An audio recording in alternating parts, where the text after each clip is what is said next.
সমালোচনা, পরনিন্দা কিংবা গীবত। পৃথিবীতে সবচেয়ে সহজ কাজ হচ্ছে সমালোচনা করা বা পরনিন্দা করা। আর এই কাজটি আমাদের প্রত্যেকের স্বভাবজাত বৈশিষ্ট্য। আমি, আপনি, আমরা সবাই সমালোচক কিংবা পরনিন্দুক। আপনি বিশ্বাস করুন কিংবা নাই করুন, আমরা প্রত্যেকেই সমালোচক, পরনিন্দুক, পরহিংসুক, গীবতকারী।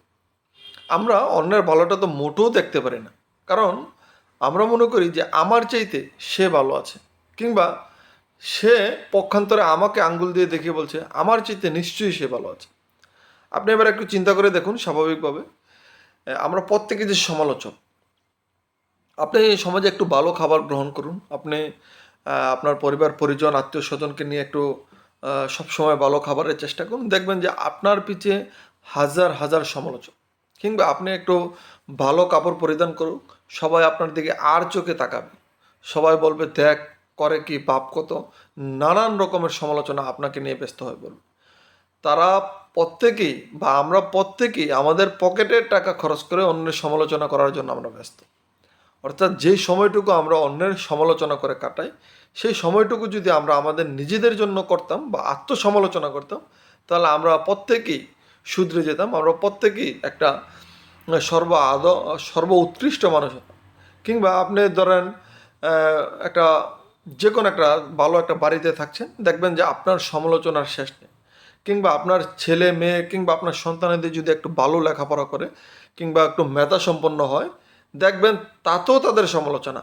কিংবা আপনার বৃদ্ধ পিতামাতা আছে, তাদেরকে আপনি একটু সেবা যত্ন করেন, দেখবেন সেখানেও আপনার সমালোচনা। কিংবা আপনি একটি সোশ্যাল ওয়ার্ক করেন কিংবা সমাজের অসহায় দরিদ্র গরিব মানুষের সেবা যত্নের জন্য, তাদের ভালো কিছু করার জন্য, তাদের সমাজে সুন্দরভাবে চলার জন্য যদি আপনি তাদের জন্য কিছু করেন, দেখবেন তাতেও আপনার সমালোচনা থাকবেই। অর্থাৎ আপনার পিছনে এক শ্রেণীর লোক সব সময় থাকবে যে তারা সবসময় সমালোচনা করে।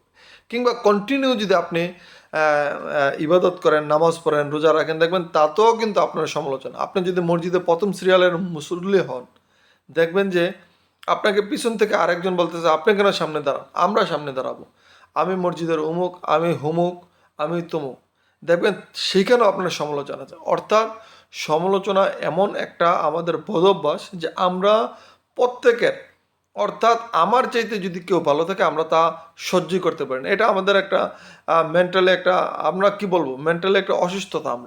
আমরা ধরেন কারো একটা ভালো খবর যদি আমরা শুনি, তাতে আলহামদুলিল্লাহ আমরা না বলে আমরা একটা মুখ একটু কুঁচকিয়ে নেই কিংবা একটু চুপ থাকি, কিংবা মনে মনে একটু ঈর্ষান্বিত হই যে আমিও পারতাম, আমারও হলো না কেন, তার হয়েছে।